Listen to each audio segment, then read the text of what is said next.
बाबा बोआदी चंवरैया नदी के तीरे। बाबा बोआदी चंवरैया नदी के तीरे। जब चंवरैया काटन जगे हुई है।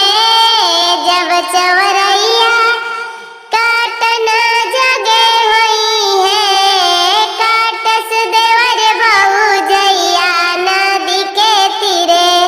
बाबा बोआदी